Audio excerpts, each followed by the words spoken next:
Hey everyone, Scott here to discuss The Tender Bar, starring Ben Affleck, Ty Sheridan, Danielle Neary or something like that. Please forgive me if I said that wrong. Lily Rabe and Christopher Lloyd, directed by George Clooney.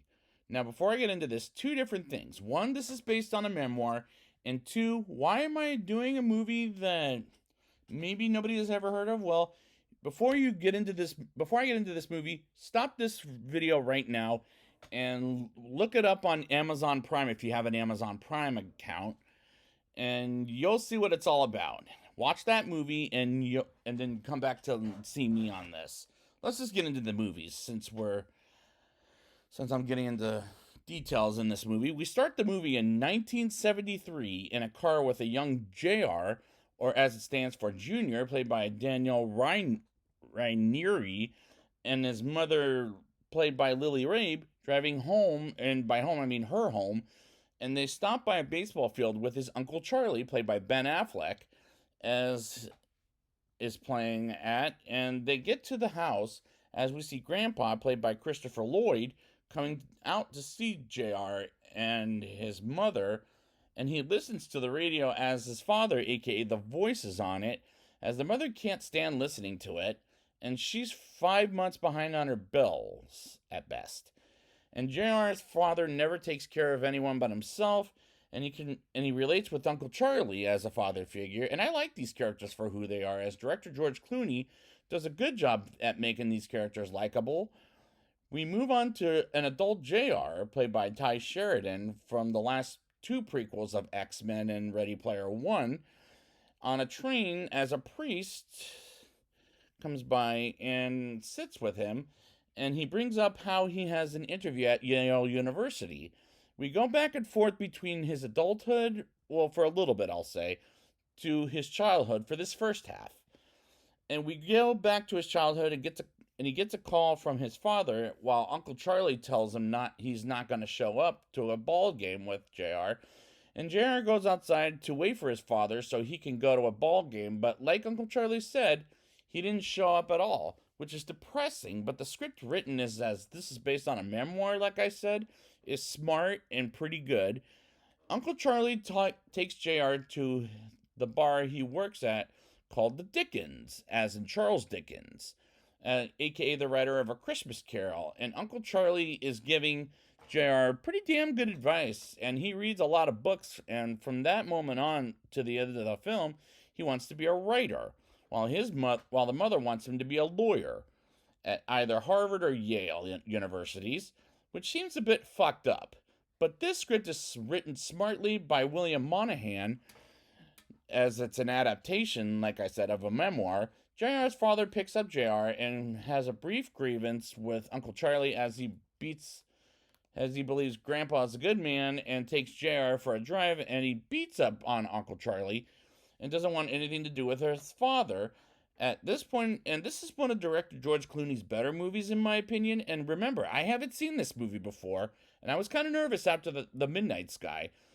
JR and Uncle Charlie go to a psychologist and criticizes the psychologist on how to do his job, and Uncle Charlie tells JR to lose the drawings as he'll be a good writer one day, and tells him to read a hell of a lot of books. And we go back to adult JR while on the way to his interview with Yale University and chats with the priest. And the shots in this movie is terrific.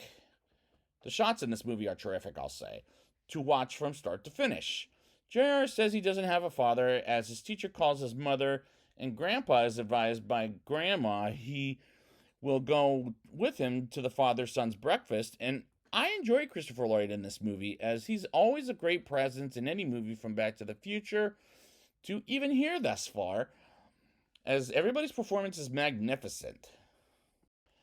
At the breakfast, Grandpa talks with his teacher, and they have a nice time with Grandpa and JR, and Grandpa explains to JR his mother has a tumor on her thyroid, but we get a narration saying his mother got surgery and eventually got over it, as Uncle Charlie invites JR to hang out with his buddies and chill, as Uncle Charlie takes them to the bowling alley and brings a woman as she brought up his mother's cancer situation, and Uncle Charlie acts like a prick with her about it before they have fun bowling. And we get back to adult JR mailing something to Yale University along with his mother, and he gets a letter from Yale University, and Uncle Charlie helps JR open the letter to read it, and the mother thinks he's bullshitting. But apparently he's not, and everyone is extremely happy about JR getting into Yale. And I like this movie for the fact that it's about life, and I admire that about this movie. Uncle Charlie takes JR as he's on his way to Yale, meeting his roommates Jimmy and Wesley. And I like these characters as they're just like any guy stealing or starting college with his dorm roommates. And I said dorm, DORM, in case if anybody didn't hear that correctly. He's in class and sees Sydney from a distance, and they have a chat about Uncle Charlie owning a bar, and JR takes his dorm roommates to Uncle Charlie's bar, and they drink all day long along with other people who wants to drink with them, and the conversations in this movie is pretty good, and it works pretty well. They go to a college party, and JR meets Sydney for the first time and flirts, as both she and JR doesn't like the party, and walks with her home and talks, and they study together the next day as they fall in love, and tells his mother he has to go to her parents' house for Christmas, and he goes there, and as they arrive to her parents' house in Connecticut, they have sexual intercourse as they wake up the next day, and that was a little uncomfortable. And the next day, this terribly awkward conversation, as it's a part of life, and I like these scenes for the fact it's about life, but that conversation was just way too awkward. JR gets kicked out of the house in Connecticut and goes back home while Sydney dumps his ass, and 2 years go by, and JR studies to be a writer as he writes a story and sits again with the priest once again, and he chats with the priest as he's going to be a senior in college, and he once again has sexual intercourse with Sydney until she says she's seeing someone, and he's pissed about it and chats with Wesley about how much she wants space from each other and to live their lives as seniors in college, and he graduates while the mother and Uncle Charlie attend it.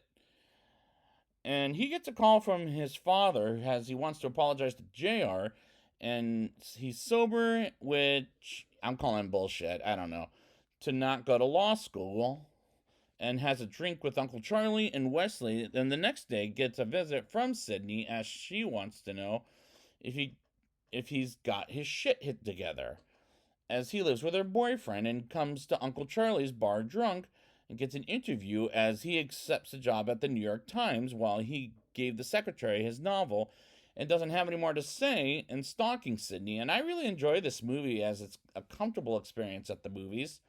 JR learns Sydney is getting married as she's dumped his ass like 9 different times, as he learns this from Wesley and has a dream of his young self to wake up 20 years later and sees Sydney's wedding on the newspaper, and has a word with his boss about a promotion not being available, and gets a call from Uncle Charlie telling him he's at the hospital and he'll be out in a few days. And JR tells Uncle Charlie he's going to see his father, as it was time. And despite this is depressing, I'm having a good time with the movie. JR visits his father and has a drink with him, and the audience learns he's not an alcoholic. I knew he was bullshitting at this point, but he'll act like one in a few minutes as he takes JR to his house, and is married and has a daughter. And after the daughter runs away, JR witnesses his father punching his wife without giving a fuck about it, and calls the police on his ass and gets him arrested, which is heroic, but at the same time, what the fuck is wrong with the father? But luckily, he's not shown for the rest of the movie. A police officer takes JR home as the mother has a great job, and Uncle Charlie gives JR his car in order to go to Manhattan. The movie ends with credits rolling into Uncle Charlie and the young JR going with Uncle Charlie to the beach, as well as his friends. And the climax was beautiful, as this is a pretty good movie about life. Now it's time for my rating. I'll give this movie a 7.1 out of 10. This is one of director George Clooney's better movies, as he does a good job with the characters, making this movie look like life, as this is a smartly written movie, and I really like these characters, and the fact that this movie is about life I admire that about the movie.